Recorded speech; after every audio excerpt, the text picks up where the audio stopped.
भावा आणि बहिणीवरच्या प्रेमाविषयी 2 सण भारतात साजरे होतात. त्याच्यामध्ये पहिला म्हणजे रक्षाबंधन. बरोबर आहे. बहिणीवर किती प्रेम असतं किंवा भावाचं बहिणीवर किती प्रेम असतं हे दाखवण्यासाठी रक्षाबंधन हा सण साजरा केला जातो. आणि दुसरा म्हणजे भाऊबीज. बरोबर आहे. तर भाऊबीज हा सण कार्तिक द्वितीयेला म्हणजेच कार्तिक द्वितीयेला साजरा केला जातो. समजला. तर त्याला दुसरं एक नाव आहे. काय आहे? यमद्वितीया. तर हा भाऊबीज सण का साजरा केला जातो याच्या पाठीमागे एक छोटीशी कथा आहे. तुम्हाला माहिती आहे सूर्यदेव माहिती आहे तुम्हाला? हा.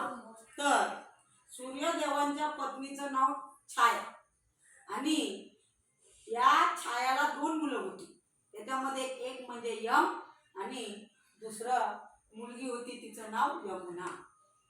काय? यम आणि यमुना. तर आता तुम्हाला माहिती आहे यमुनेचं लग्न झाल्यानंतर यमाला काय तिच्याकडे जायला वेळ नव्हता आणि थोडस यम काय आहे मृत्यूची देवता. त्यामुळं जरी यम घरी गेला तरी यमुनेच्या सासरच्या माणसांना ते आवडत नव्हतं. का? मृत्यू जर समोर येत असेल तर कोणाला आवडेल? आवडेल का कोणाला? आणि त्यामुळं तिच्या पण सासरच्या माणसांना आवडत नव्हतं आणि यमाला सुद्धा एवढा वेळ नव्हता की तिच्या घरी जावं. तिचं आपल्या भावावर म्हणजे यमावर एवढं प्रेम होतं की तिला सारखं वाटायचं की आपला भाऊ आपल्या घरी यावं, त्यांना आपल्या घरी येऊन जेवावं.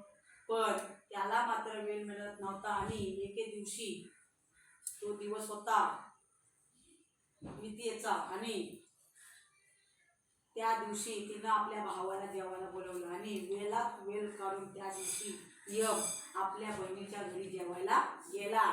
आणि बऱ्याच वर्षानंतर आपल्याला भावाला बघितल्यानंतर त्या यमुनेला एवढा आनंद झाला की तिनं काय केलं?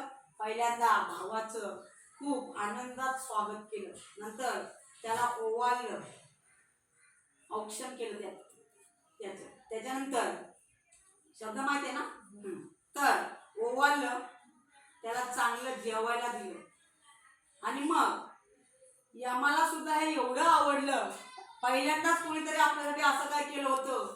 यम खुश झाला आणि मग यमानं आपल्या बहिणीला सांगितलं माग तुला जे काय पाहिजे ते माग. त्यावेळी यमुनानं काय मागितलं? मला दुसरं तिसरं काही नको, फक्त मला एवढंच दे की याच दिवशी तू दरवर्षी मला भेटायला यायचं असा मला वर दे.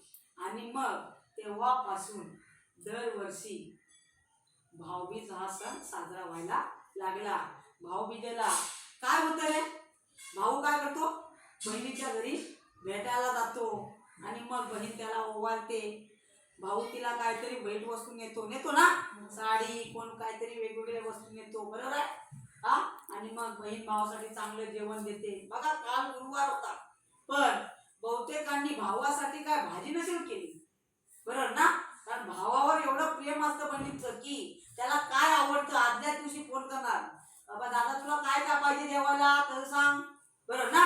आणि मग त्या पद्धतीनं भावाच्या आवडीचं जेवण त्या दिवशी दिलं जातं. समजलं. तर अशा पद्धतीनं ही भाऊबीज हा सण साजरा करायला लागेल.